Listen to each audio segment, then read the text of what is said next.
Hi there, Kira here with another scrapbook layout process video for the Wild Hare kits.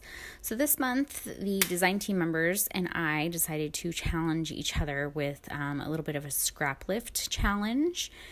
And we drew names, so we each had a member to scrap lift and nobody was left out.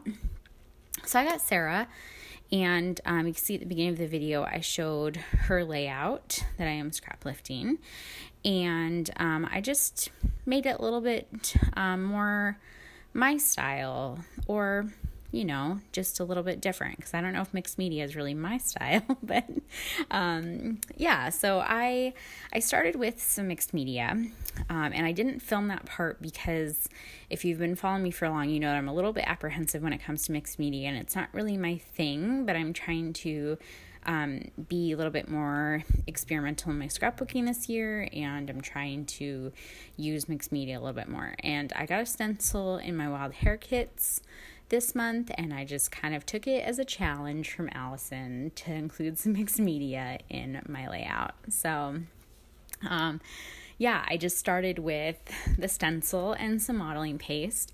I knew the general design I wanted to do because I was scrap lifting, so I knew I wanted the houses kind of lined up in the center, and I just put some modeling paste along there, and then I used my distress inks in rainbow colors and use the packaging technique to kind of create a rainbow on top of the stencil.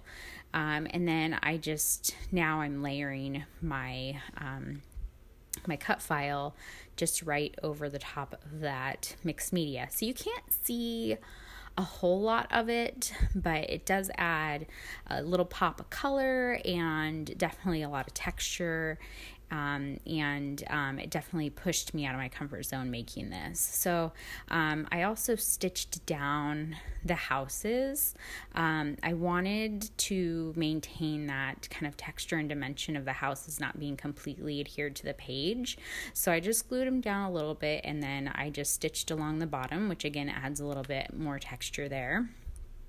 And I just stitched it in white, and I think that it turned out really cute. So originally I was going to use a colored photo for this layout, which is why I went through rainbow colors, because my kit is very Chamel box of crayons heavy, because that's what I asked for, and that collection goes really well with pictures of my kids playing with their toys, because their toys are always like primary colored and rainbow colored and very bright, and so I thought it would work well with this photo of my son playing with his Legos.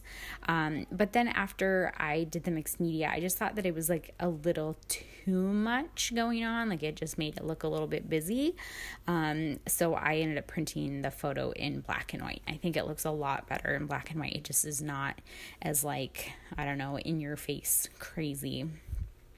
So I've got, my background's pretty much done.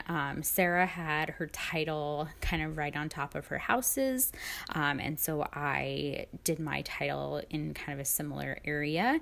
These are the box of crayon thickers, and I didn't know what I wanted to title this layout, so I showed my son Jonathan the picture of him playing with his Legos, and I asked him what is he doing, or what is that? I think I said, what is that? And pointed to what he's holding in the picture, which is, he built like a house with his Legos, and sometimes he calls it like a Batman house. It just depends on what he's playing at the time. So when I pointed to him and asked him what it was, he said it was a Lego block house. So that was where my title came from, that's what Jonathan is calling the toy that he built there. So in Sarah's original layout, she had what looked like branding strips kind of along the bottom and the top of her layout to kind of ground it. And it looks really cute in her layout, but it's not really my style to use branding strips like that. So I decided to just kind of make it more my style and use the branding strip and just kind of tear a couple little sections of my paper and layer the branding strips behind there, and use some tiny attach or staples, and I really like how that looks. She had a little cluster right beside the photo. So that's what I'm working on now. And I decided to use this little piece of ribbon that says create, because it's got the rainbow colors in it, and also because he's creating a Lego block house in this picture. So I just put a couple little camera pieces of ephemera behind that piece, and I considered using that now piece of flare because Sarah had like a circular element in that area, so I thought about bringing a circular element to my cluster as well, but it doesn't end up making it. And then after this part, I pretty much was stuck and didn't know how I wanted to embellish this. And there's so many things that you see all of my kit just like scattered to the side of me because I don't know what I'm doing. I'm like, So I was like, okay, well, I probably want to add like a layer behind this photo. So I took my packaging, this is the ephemera packaging, and I layered that behind my photo.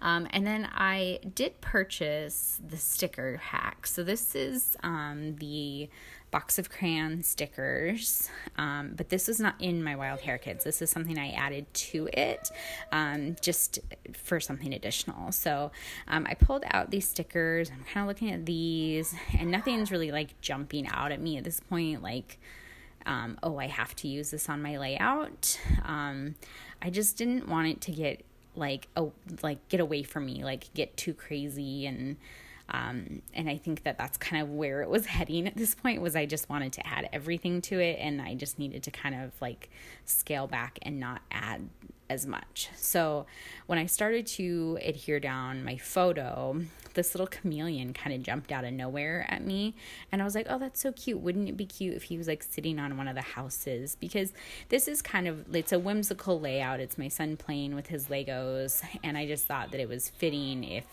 this little chameleon kind of just made it on my layout for no reason.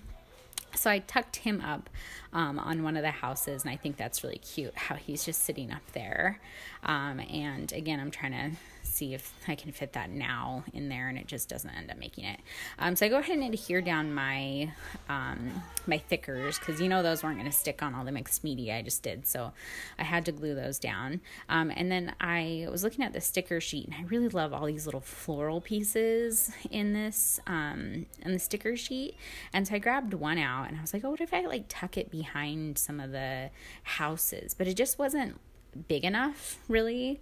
And so I was like, oh, well, I know there's some like pieces of ephemera that's bigger. So I just tucked one of those behind there. And I know a lot of it's hidden, but since you can see behind the houses, I thought that it was enough. Like you could see enough of the floral piece kind of peeking out. And then the floral sticker that I had taken out, I tucked that under that cluster by my photo. I added another little butterfly sticker up above the house, and I'll add one more up there too, so it kind of looks like they're flying up away from the houses. And then I thought about putting another piece of ephemera here, but the original one I had had some teal in it that was the same color as the chameleon, and I just didn't like how they matched so much. So I grabbed another piece that had like these oranges on it and tucked that behind the chameleon. And I think I'm about done. I'm going to start adhering everything down that I've stuck here because I'm liking how it's looking, and I feel like if I do much more to it, it's going to be out of control crazy. So I'm just going to go ahead and glue everything down. I am using wet glue when I do this, since I did do a lot of mixed media on the background. I want to make sure that it sticks, and I know that my ATG tape would not make sure it stuck. So I added some of another butterfly up there, and then I kind of folded up their wings a little bit to give them a little bit more dimension. I'm grabbing my roller stamp and stamping right below the houses in some blue ink. And that's it. Here's some close-ups of my layout. I hope you guys like this. It's a little intimidating doing some mixed media, but I think it turned out really cute. If you have any questions, leave them in the comments below, and I will see you soon for another scrapbook layout process video. Have a good day. Bye.